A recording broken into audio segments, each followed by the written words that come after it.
오늘 현대차 이야기 좀 해보도록 하겠습니다. 현대차 그룹이 이 보스턴 다이내믹스를 완전 자회사로 편입하는 절차를 추진하고 있다. 이런 소식이 들립니다. 이번에 인수 대상이 된 내용이 소프트뱅크가 보유한 지분 9.6%인데요. 인수 금액은 대략 3억 2,500만 달러, 하나 5천억 원 규모로 알려져 있습니다. 현재까지 이 지분 구조를 보면요. 이 정의선 회장, 그리고 현대차, 여기에 뭐 기아, 현대모비스, 소프트뱅크까지 이렇게 지분 구조가 되어 있거든요. 그래서 이 마지막 9.65%를 소프트뱅크로부터 인수를 하면서 정의선 회장 쪽, 그러니까 현대차 그룹이 100% 보스턴 다이내믹스의 지분을 확보하겠다, 이런 내용입니다. 이렇게 된다면 현대차 그룹 입장에서는 지분 구조를 정리를 하면서 이 로봇 사업 한참 진행 중이잖아요. 여기에 대한 의사 결정도 빠르게 가져갈 수 있다, 이렇게 분석이 되고 있습니다. 당연히 그렇겠죠. 그래서 이후에 이 아틀라스 상용화, 여기에 뭐 생산 확대, 그리고 이제 기업 공개 추진 여부, 이런 것들이 주요 관심사가 될 것으로 보입니다. 이번 거래 내용이요, 2021년에 보스턴 다이내믹스 인수 당시 계약에 포함되어 있던 옵션 조항, 이 내용인데요. 당시에 소프트뱅크가 일부 지분을 남기는 대신에 일정 기간 안에 기업 공개가 이루어지지 않으면 지분을 팔 수 있는 이 풋옵션을 확보를 했습니다. 반대로 현대차도 당시에 해당 지분을 사들일 수 있는 권리 같이 포함이 되어 있었는데요. 보도에 따르면요, 소프트뱅크가 최근 지분 매각 의사를 현대차 그룹에 전달을 했고, 현대차와 주요 계열사들이 이달 중 임시 이사회를 열어서 인수 안건을 논의할 예정이다라고 소식이 전해집니다. 이 최근에 피지컬 AI, 그리고 이 휴머노이드 로봇과 관련해서 해당 기업의 가치가 빠르게 높아진 상황인데요. 이러한 이유 때문에 이 시장에서는 이번 거래 어떤 주권으로 이루어질지 이 관심이 쏠리고 있습니다. 보스턴 다이내믹스가 집중하는 핵심 과제, 누가 뭐래도 이 휴머노이드 로봇 아틀라스의 상용화다라고 이야기해 볼 수 있겠는데요. 현대차 그룹이 2028년 양산 목표로 관련 사업을 확대하고 있는 것으로 알려져 있습니다. 그리고 최근에 이 아틀라스 영상, 축구 패스, 슈팅, 고난도 발동작, 이런 내용들이 소개가 되었는데요. 이 과정에서 균형을 유지하고 또 움직이는 순간 힘을 조절, 그러니까 타이밍도 조절을 했죠. 그리고 이런 것들이 모여서 전신 제어를 함께하는 능력이 학습이 된다, 이런 부분들이 초점이 맞춰져 있었습니다. 그리고 이런 능력들이 중요한 게 산업 현장에 그대로 다 적용이 될 수 있잖아요. 뭐 예를 들어서 물류센터, 그쵸? 지금 이런 거 사람들이 하기 힘드니까. 그리고 뭐 반복 작업, 그래서 이런 요구 조건이 지금 딱 여기에 맞죠. 이동을 하면서 물체를 동시에 조작해야 되는 이 요구 조건, 이런 것들을 모두 만족을 하고 있습니다. 그리고 뭐 이런 내용들은 예전에 냉장고 운반하는 영상에서도 확인이 된 바가 있습니다. 그래서 앞으로는요, 뭐 기술 시연을 넘어서요, 어느 작업을 어디에서부터 실제 현장에서 적용할 수 있을지 이 상용화 과정의 중요한 기준이 될 것으로 보입니다. 뭐 여러 기업들이 있겠지만요, 이 현대모비스, 이 보스턴 다이내믹스 로봇 사업과 연결되는 핵심 계열사로 꼽힌다, 이런 기사들이 많이 보입니다. 그러니까 제 채널에는 의외로 이 방산, 그쵸? 그리고 테크, 이런 내용들 관심 있어 하시는 분들이 진짜 많습니다. 왜? 주식 때문에. 그래서 이런 소식 되게 깨알같이 알고 계시고 정보 많은 분들이 계시더라고요. 아무튼 이번 소식도 이 현대모비스 이쪽하고 좀 연결이 되는 것 같고요. 그래서 이 투자자들 사이에서 현대모비스가 아틀라스에 들어가는 액추에이터 공급 맡을 가능성이 높다, 그래서 주목을 받고 있다, 이런 소식들이 들립니다. 액추에이터 같은 경우는요, 이 로봇 관절 움직이게 하는 핵심 부품이잖아요. 그러니까 뭐 사람의 근육, 그리고 이 관절의 역할을 하는 파트로 핵심 장치다, 이렇게 이야기를 해볼 수 있겠습니다. 그리고 항상 이야기하지만 이 자동차 회사들이 무서운 게 뭐냐면 대량 생산입니다. 대량 생산. 누구보다 대량 생산을 잘할 수 있거든요. 물론 여기서 뭐 반도체 뭐 그런 거 칩들은 제외하고요. 아무튼 이 현대차 그룹이 가지고 있는 대량 생산 경험, 이 역량을요, 로봇 부품 개발과 양산 체계로 연결할 수 있다, 이런 점들도 앞으로 보스턴 다이내믹스가 성장할 수 있는 주요 배경으로도 좀 이해해 볼 수 있겠습니다.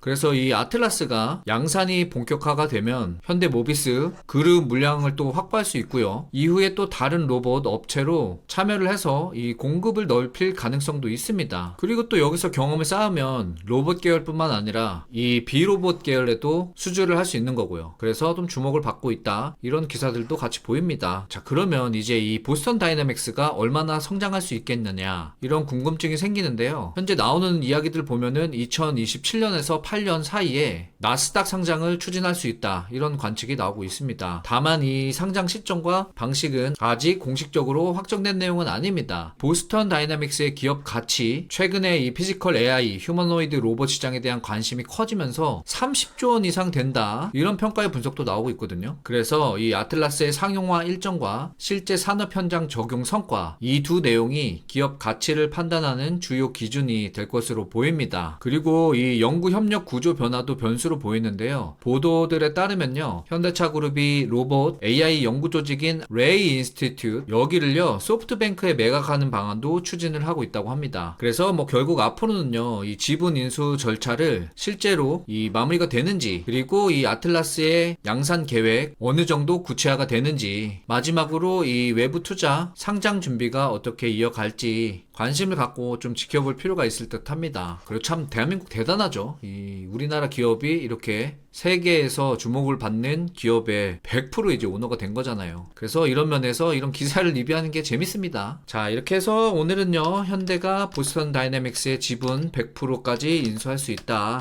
이 내용에 대해서 알아봤습니다. 내용이 도움이 되셨다면 구독 부탁드립니다. 제가 준비한 영상은 여기까지입니다. 오늘도 즐거운 하루 보내세요.